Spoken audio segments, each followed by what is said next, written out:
In late 2007, the Iraq War is winding down. President Bush has declared victory, and rebuilding operations are in effect.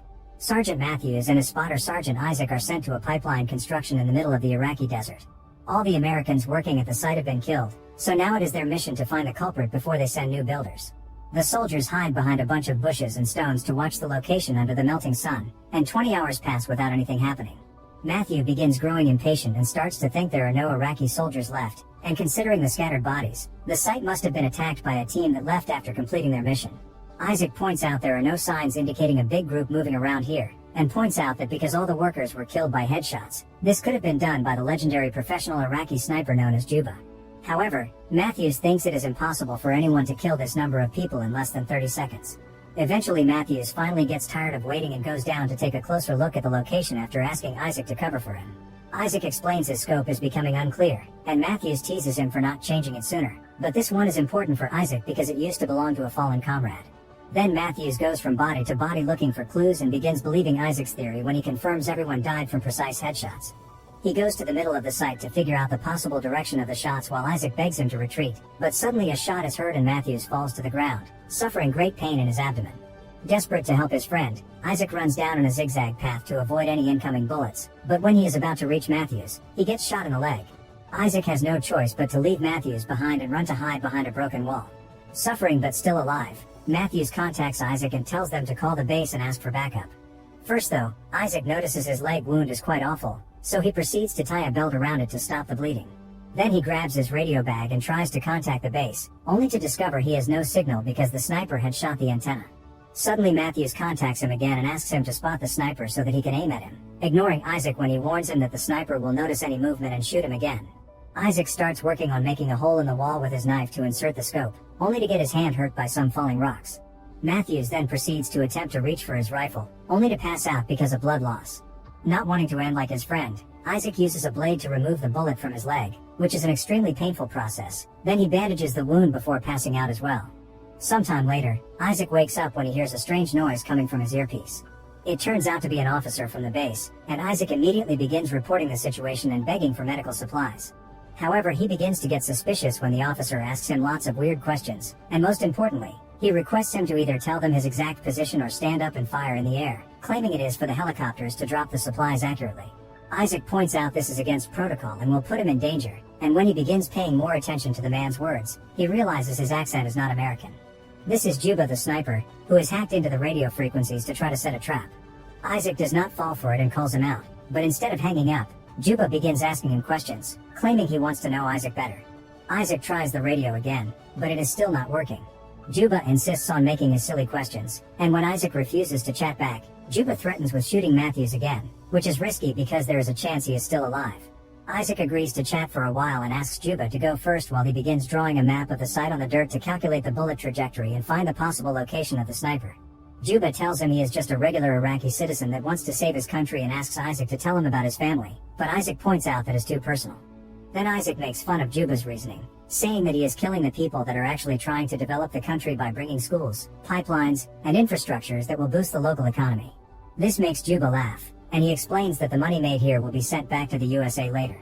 As time passes, Juba keeps asking questions, but Isaac continues to refuse to say anything personal about himself, making Juba threaten to shoot Matthews again. However, Isaac does not believe him anymore. To prove he is dangerous, Juba tells Isaac the name of the previous owner of the scope and that he is dead, quoting Matthews' earlier teasing. This means Juba has been listening to their conversation since they arrived.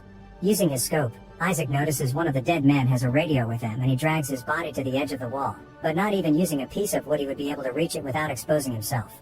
Next, Isaac tries to drink some water from his bottle only to find it empty because of a hole in it, which Juba confirms he did on purpose. He also admits he did not miss any shots. He specifically shot the bottle, the antenna, and Isaac's leg in order to put Isaac in an unescapable situation and make him die slowly, which he will enjoy hearing through the communicator. When Isaac finds the bullet he took off his leg, he takes a closer look and begins calculating the weapon model Juba has by making some sneaky questions. He also calls Juba a terrorist, which makes Juba laugh again as he points out that the Americans are the ones illegally entering a foreign country with weapons ready to kill people. While Juba talks, Isaac does some more calculations and looks through his scope to finally reach the conclusion that Juba is hiding under a huge pile of trash. He has been under these harsh conditions for a long while, not to mention the overwhelming heat, meaning this guy truly is a professional. However, Juba denies being the famous sniper and once again claims to be a regular Iraqi man. Judging by his accent, Isaac guesses Juba must be a former US Army officer that betrayed them, but Juba dismisses this as well and explains he only kills people that attack him first. In return, Isaac shares the story of how he met his best friend when he was a child and how they enlisted together later as adults. Soon dehydration and exhaustion begin having a hard effect on Isaac, who falls to the ground as he hears Juba tell him he will staple his tongue to his chest. Next, Isaac tries to trick Juba by putting a jacket and helmet on his rifle and waving it above the wall, but Juba does not fall for it. What does fall is the helmet, landing on the other side of the wall, so now Isaac cannot protect his head either. Such a silly mistake is the sniping point and makes him cry. More time passes, and Isaac becomes desperate enough to try to take a risk. He runs towards a body lying on the ground and steals his bag and radio before running back to the wall as he dodges all the bullets Juba immediately throws at him. In the bag, Isaac finds water and some candy that he immediately devours, but unfortunately this radio isn't working either. Juba also punishes him for this risk by shooting at the wall and heavily damaging his scoper. Suddenly, Isaac hears some disturbance coming from his earpiece and realizes it is Matthews, who is still alive.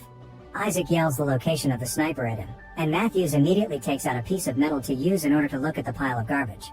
While Matthews moves extremely slowly to grab his rifle, Isaac keeps the sniper distracted by making small talk, and he learns that Juba used to be a teacher in Baghdad. When his students got killed during an American attack, he decided to get revenge. The wall Isaac is hiding behind is the ruins of said school. Then Juba asks Isaac while he keeps carrying the damaged scope, but since Isaac refuses to answer, Juba threatens to shoot Matthews again.